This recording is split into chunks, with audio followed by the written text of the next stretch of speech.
Hey guys, it's Liz, and today I'm sharing with you a special video that I've been wanting to make for a while.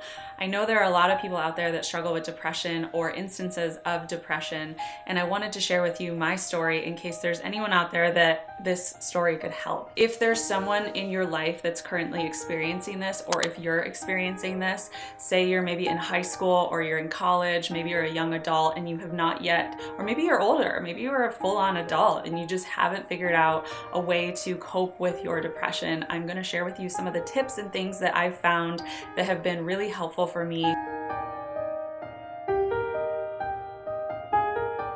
I saw this post going around on Facebook the other day about whether depression is a choice or not, and I wanted to make a video about it because as somebody who is clinically diagnosed with depression, I do not think that it's a choice whether you have clinical depression or you don't have it, but I do think it's a choice what you do about it. So there's a few different types of depression. There's clinical depression where you just have a chemical imbalance in your brain. There's circumstantial depression where if you've gone through something traumatic, maybe the death of a loved one or a really bad breakup, where it's a specific event that was so traumatic and so sad, you just get into this slump of depression. And then there's just plain the emotion of sadness. Okay, so I think it's really important to understand there's three different things really here that we're talking about when it comes to sad emotion. Sadness, the emotion of sadness, can come and go like the passing of a cloud. Depression is different. Depression stays with you and it feels like there's like 100-pound weight vest on you. So I wanted to share this with you guys today in case there's anyone out there who is struggling with this, who has not yet developed healthy coping mechanisms. Because I remember when I first was diagnosed with major depressive disorder, nobody taught me how to healthily manage that. Like nobody was like, hey, eat well because what you eat matters. And nobody was like, hey, go outside, get some vitamin D because you need the sunshine. Nobody said go exercise. Your body can rebalance its own chemicals in your brain. If you exercise, you can emit your own endorphins and the feel-good chemicals in your brain, and you can help to balance these things naturally. Now, I'm not saying that prescription drugs or counseling or any of that are not worth your time. They absolutely are, and they do work in some cases. You have to figure that out with your doctor. I am not giving anyone advice here. I'm just sharing my own personal experience with what happened to me. And I'm trying not to make this video super long, but this is a really important topic and there's a lot to say here about depression. But first of all, I want to share with you a little story about what it was like as a child growing up with depression. I remember when I was young, people used to shame me over feeling really big feelings. Like I just felt like I was absolutely crazy because not everybody felt things the intense amount that I felt them. And this is part of why my sister and I started Super Sister Fitness. This was like the beginning of my journey on the fitness and health track, because for me, it is a way that I am able to manage the symptoms of depression. When I was 15 years old, I was diagnosed with major depressive disorder, severe and recurring, which basically means that I have a chemical imbalance in my brain. And I remember when I was young, not feeling normal like the other kids. Like it was just easier for me to go to a dark place. So if that's you, I have so much empathy for you. And I just want you to know that you are not alone. And it's not easy to talk about this stuff, but if you are currently struggling with depression or having any kind of suicidal thoughts, 100% call someone, ask for help, tell your family. I'm gonna share with you today in this video the things that helped me to get on the other side of that. And I remember back when I was 15 being diagnosed with that, I was like, okay, well, cool, what do I do now? And the doctors that I had seen, they didn't tell me that, like, it was never a mention about nutrition or fitness or any of those type of things that I could do internally to help manage my own chemical imbalance. Like that was not really even talked about. In my experience, they just put me straight onto all these different kinds of pills. And I'm not here to say that antidepressants are bad for people necessarily. I think they can certainly help in certain cases. But for me, I just remember feeling like a walking zombie. I told my parents, like, I don't feel good on this medication. Like it got rid of the sadness, but it also got rid of all the joy too. And I felt like I was just cruising in life at a flat line. So I'm going to tell you a story. I've written about this before, but I've never put it on video. And part of the reason why is because it still to this day affects me And I'm definitely going to get emotional telling this story because it literally was the crux that changed everything in the way that I saw my own depression. When I was 18 years old, I graduated high school, and my high school sweetheart broke up with me and moved away.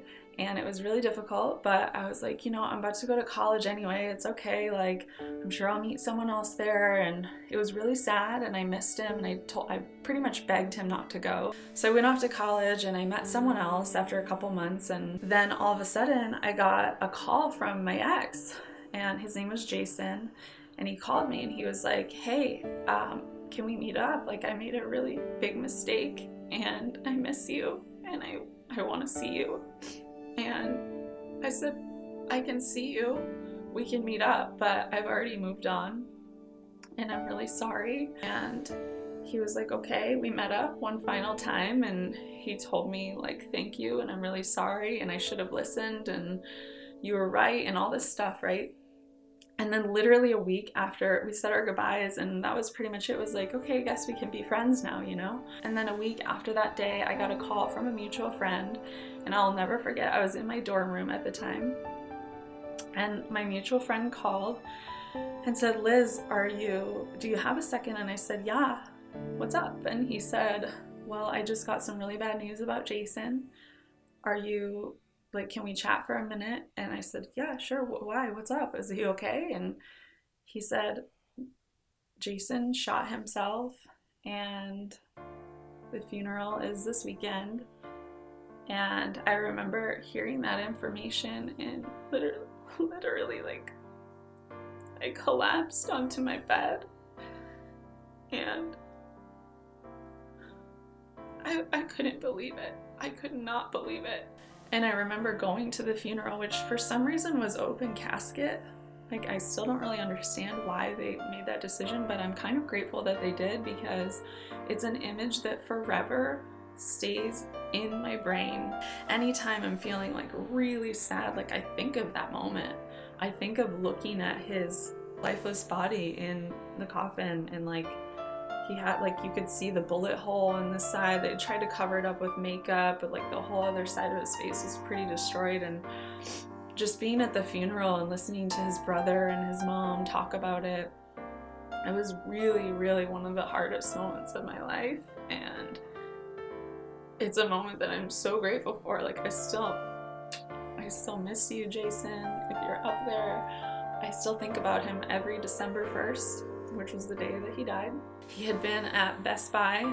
He worked at Best Buy, and he went home for his lunch break and just never came back. And one of his coworkers knew where he lived, so went to go check on him and found him. At the funeral, like, just hearing the way that people spoke about him, I thought to myself, I can never do that to my family. I can never hurt my family and the people that love me in that way.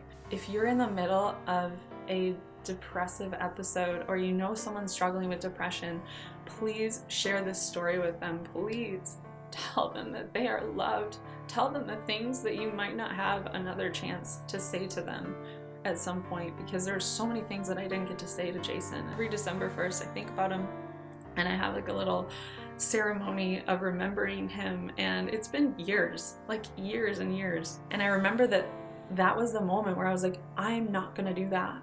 I'm gonna choose something else. I have to figure this out, because if I don't figure this out, I'm gonna end up like that. And I'm gonna do that to my family, and I can't do that. And so I started learning all of the ways in which I can take care of myself. And it is possible, and it's not easy, but if I can do it, you can do it. I know with social media and with things like YouTube and all these Facebook Live videos, it can be like, it's a blessing and a curse sometimes. And I want you to remember that spending all of your time on your phone, looking at other people's lives, looking at your Instagram feed, just scrolling through all of the highlight reels of what people are putting out there is one of the worst things that you can do, especially if you're in a phase of depression or you're having an episode of depression. So I highly recommend, number number one, putting your phone down, getting off the computer, getting off of social media, stop looking at other people's lives, because it's time to go inward and focus on yourself.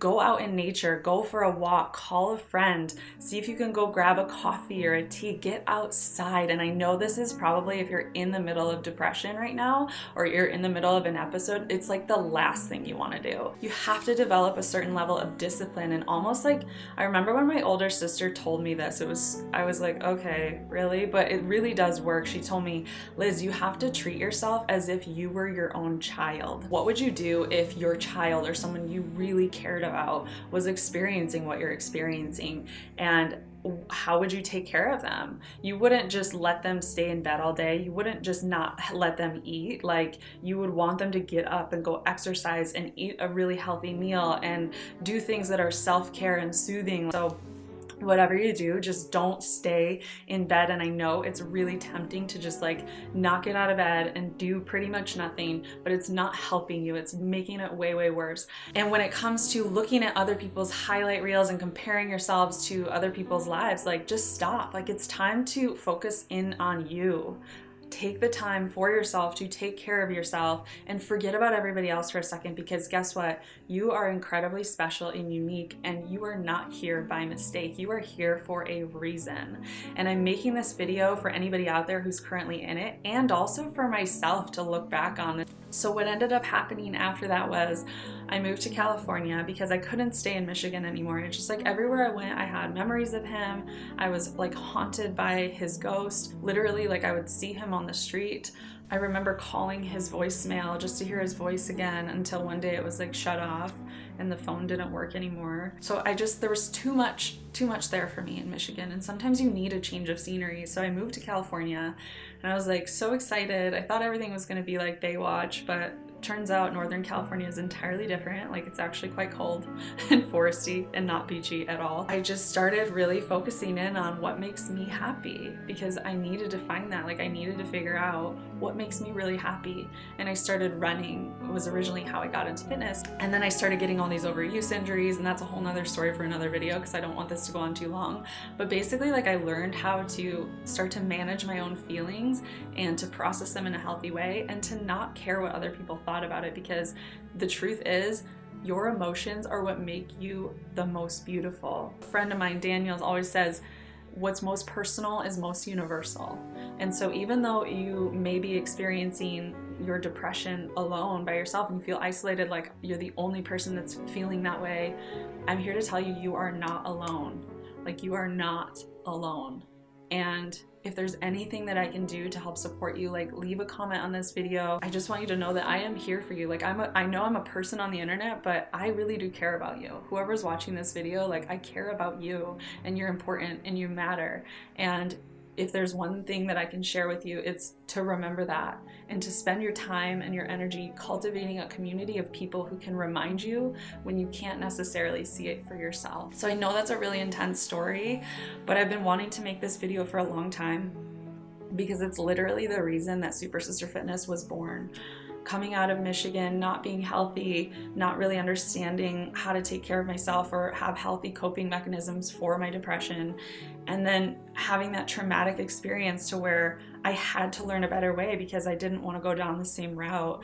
And then to moving to California and learning how to take care of myself, how to exercise, how to eat well, all of those things. Like, you can do that too. Maybe you don't want to necessarily go into fitness. Maybe you want to do something more like beauty related, or maybe you want to be an architect, or maybe you want to go to law school.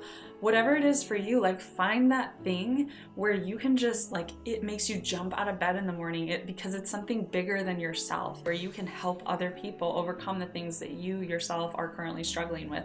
I think the things that we struggle with the most are what make us primed to be the best teachers for other people, but only if we choose it. So to wrap this video up, no, depression is not a choice, but yes, it is absolutely a choice of how you choose to cope with it. And as always, if you are struggling and you're feeling any type of suicidal thoughts, like, call someone. call someone immediately, get help, tell someone, because the worst thing you can do is try to go at it alone. Ask for help. It's one of the most humbling things that you can do, but it's one of the most important, and you're not a burden.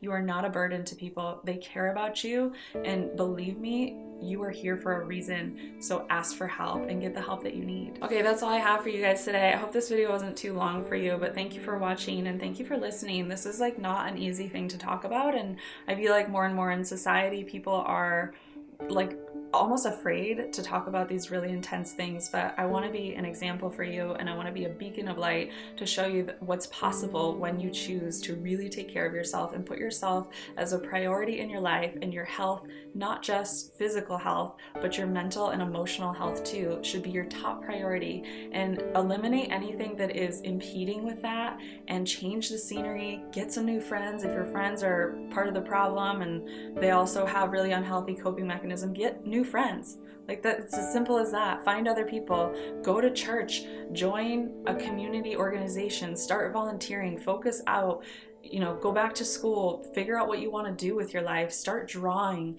create music, whatever it is. Like, use your emotions and use that experience to transmute it into something productive and positive and focused out on other people, not focusing inward on how much it hurts. I love you guys. I'm so grateful for you. Also, we just hit 50K on this channel, which I'm blown away that there's 50,000 people watching the videos that I'm creating, but I'm so grateful for each and every one of you, and thank you for being here, and thank you for supporting the Super Sister Fitness movement.